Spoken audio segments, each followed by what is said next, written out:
বনানীতে দুই ছাত্রী ধর্ষণ মামলার আসামি শাফাতের ৬ এবং সাকিফের ৫ দিনের রিমান্ড মঞ্জুর করেছেন মুখ্য মহানগর হাকিম আদালত। এর আগে বিশ্ববিদ্যালয়ের দুই ছাত্রী ধর্ষণের কথা স্বীকার করে সাফাত ও সাকিফ। প্রাথমিক জিজ্ঞাসাবাদে এই তথ্য জানতে পেরেছে বলে জানায় ডিএমপি। দ্রুতই পলাতক অন্য ৩ আসামিকে গ্রেফতার করা হবে বলেও জানান কর্মকর্তারা। তারা বলেন, সাফাত সাকিফের গ্রেফতার প্রমাণ করে অপরাধী যত প্রভাবশালী হোক ছাড় পাবে না।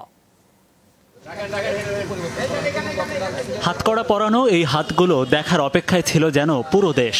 বৃহস্পতিবার রাতে সিলেটে গ্রেপ্তার করে বনানীর দুই ছাত্রী ধর্ষণ মামলার প্রধান দুই আসামি শাফাত আহমেদ ও সাদমান সাকিফকে ভোরে আনা হয় রাজধানীর ডিবি কার্যালয়ে। দুপুর পর্যন্ত তাদের জিজ্ঞাসাবাদ করেন তদন্ত কর্মকর্তারা। প্রাথমিকভাবে ধর্ষণের কথা পুলিশের কাছে স্বীকার করেছে আসামিরা। পুলিশ বলছে, থানায় মামলার করার পরই ঘটনার সত্যতা খুঁজে পেয়েছিল তারা। কমিশনার মহোদয় একটি বিবৃতি দিয়েছেন, সেখানে তিনি বলেছেন যে ঘটনার সত্যতা পাওয়া গিয়েছে। আমরাও তদন্ত আসামিদের প্রাথমিক জিজ্ঞাসাবাদে যে জিনিসটা পেয়েছি, ঘটনা প্রাথমিকভাবে সত্য বলে প্রতীয়মান হয়েছে। ধর্ষণ ঘটনার ৪০ দিন পর বনানী থানায় করা হয়েছিল মামলা। উপযুক্ত তথ্য প্রমাণ পাওয়ার ক্ষেত্রে জটিলতার কথাও বলা হয়েছিল।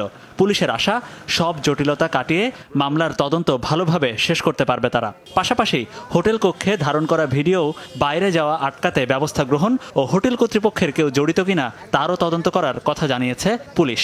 যদি কেউ ভিডিও করে থাকে, সেই ভিডিও অন্যভাবে ব্যবহার করার সুযোগ আছে কিনা সেগুলো আমরা খতিয়ে দেখছি, এবং যারা আসামি আছেন তাদেরকে গ্রেপ্তার করা যেমন গুরুত্বপূর্ণ, পাশাপাশি এফআইআর বহির্ভূত কেউ আছেন কিনা যে এই ঘটনার সাথে সংশ্লিষ্ট, তাদেরকে বের করাও গুরুত্বপূর্ণ। আমরা সমস্ত বিষয়েই গুরুত্ব সহকারে পেশাদারিত্বের সাথে দেখছি। এক সময় যদি তদন্ত কার্যের আমরা শেষ পর্যায়ে আসি, আমরা বলতে পারবো this is a model investigation. বনানীর ধর্ষণের ঘটনা জানাজানি হওয়ার পর থেকে সবার মধ্যে যেন উদ্বেগ ছিল যে আসামিরা প্রভাবশালী হয়, তাদেরকে আটক করা হবে কিনা। সব সমালোচনা উপেক্ষা করে আইনশৃঙ্খলা রক্ষাকারী বাহিনী মামলার প্রধান দুই আসামিকে গ্রেপ্তার করেছে। এখনই নিশ্চয়ই আইনশৃঙ্খলা রক্ষাকারী বাহিনীর তৃপ্তির ঢেকুর তোলার সুযোগ নেই, কেননা এই মামলার অন্য ৩ আসামি এখনও ধরাছোঁয়ার বাইরে। বিকেল ৩টার দিকে সিএমএম কোর্টে আনা হয় আসামিদের।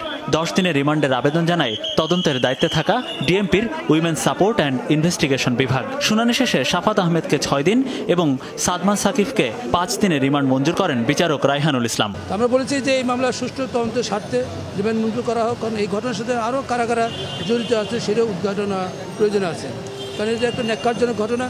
এদিকে তদন্তে সার্বিক সহায়তা, মামলা না নিতে থানা পুলিশের গড়িমসি, ঘুষ নেয়া সহ ভুক্তভোগীদের হয়রানির নানা অভিযোগ তদন্তে ৪ সদস্যের কমিটি গঠন করেছে ডিএমপি। মনিরুল ইসলাম, যমুনা নিউজ, ঢাকা।